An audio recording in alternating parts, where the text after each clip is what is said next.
Well, this looks like the end for Colby Covington. It seems like we're finally here, the true end of Colby's time in the spotlight, the end of his undeserving title shots and, quite possibly, his career in the limelight altogether.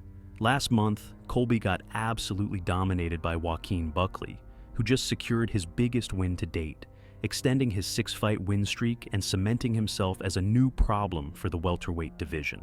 As for Colby, the longtime welterweight staple looks to have basically signed his retirement notice with a subpar performance. He'll likely take a few fights with older fighters before fully signing off. So, in today's video, let's take a look at Colby Covington's career over the years. Let's examine how good he actually was and what led to such a quiet downfall for one of the loudest mouths in UFC history. Most fans already know about the rise of Colby Covington and how he gained his stardom. There are plenty of great videos explaining it, but for those new to the sport, here's a brief rundown. Colby was a great collegiate wrestler and, fun fact, was actually John Jones's roommate at Iowa Central Community College. His wrestling base translated well into the UFC, making him highly effective. However, his fighting style, chain wrestling, lots of control time, and minimal striking wasn't exactly fan-friendly. As a result, he wasn't building an audience or much hype around himself.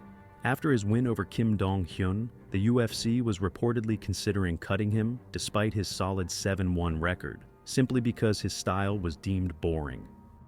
Then everything changed. Following his victory over Demian Maia, Colby made his now infamous post-fight speech in Brazil, calling the country a dump and its people filthy animals. Whether the story of him facing a UFC cut is true or not, his transition to a full-blown heel character worked incredibly well.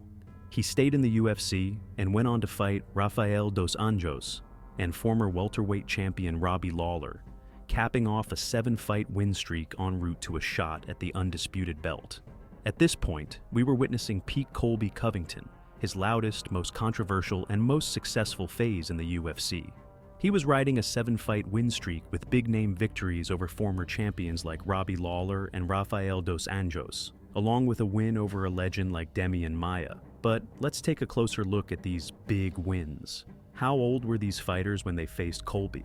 Demian Maia was nearly 40.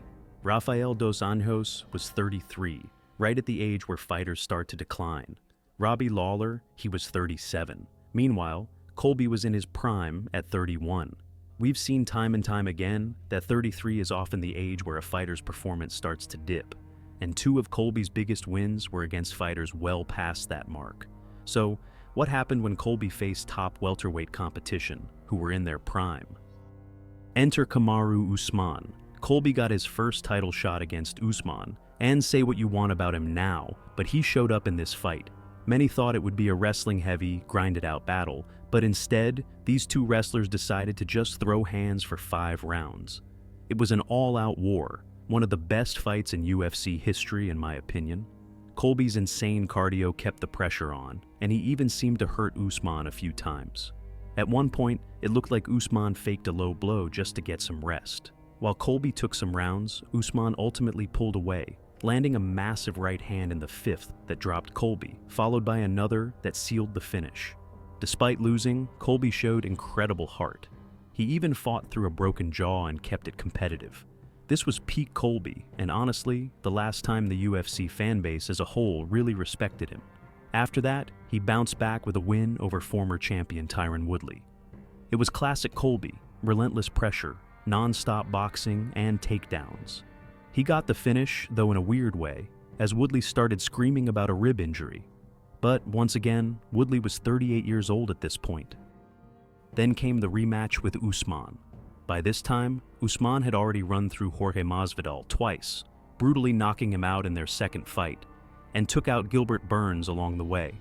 This was peak Usman, and while Colby still had some success, he was outclassed. He managed to wobble Usman at the end of the 4th round, but it wasn't enough. Colby lost another title fight, and his decline began to show. Next up was the grudge match against his former friend-turned-rival, Masvidal. And let's be honest, this fight wasn't that memorable. Colby won every round, but the only real moment people remember is when Masvidal dropped him, and Colby responded by saying he took a knee for first responders. Hilarious, but let's not forget, Masvidal was 37. Then Colby disappeared again. He waited until Kamaru Usman was no longer champion, talked his way into another undeserved title shot against Leon Edwards, and proceeded to show absolutely nothing. He even botched his usual heel persona, fumbling through trash talk and exposing his hairline situation.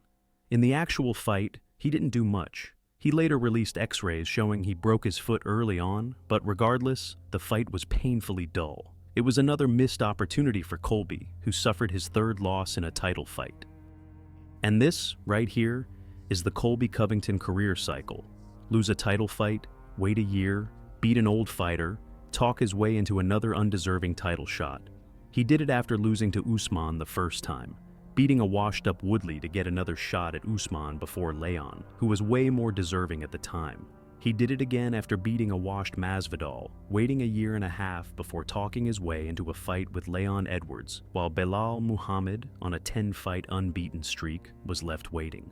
Colby even turned down a fight with Shavkat Rakhmonov, clearly hoping to restart the cycle with an easier opponent. But then, Joaquin Buckley happened, and Buckley isn't 40. He's on the rise, not the decline. And he made Colby look every bit his age. So, how will Colby be remembered? Honestly, not much. Looking back at his resume, it's not as impressive as it once seemed. He always lost when facing prime competition, and his biggest wins were against aging fighters. If anything, he'll be remembered for his competitive fights with Usman. But if your legacy is built on competitive losses rather than dominant wins, it's not exactly an all-time great resume. As for his personality, Colby tried way too hard. Unlike someone like Chael Sonnen, whose trash talk was natural and legendary, Colby's felt forced. Fans can tell when someone isn't genuine. You can be the biggest trash talker or say nothing at all. What matters is authenticity, and Colby never had that. So, what do you guys think about Colby Covington's career? Will he ever get back to title contention? Probably not. Will he be in competitive welterweight fights towards the top? Also unlikely. But most importantly, how will UFC fans remember him? Let me know in the comments. As always, thanks for watching, and I'll see you in the next one. Peace.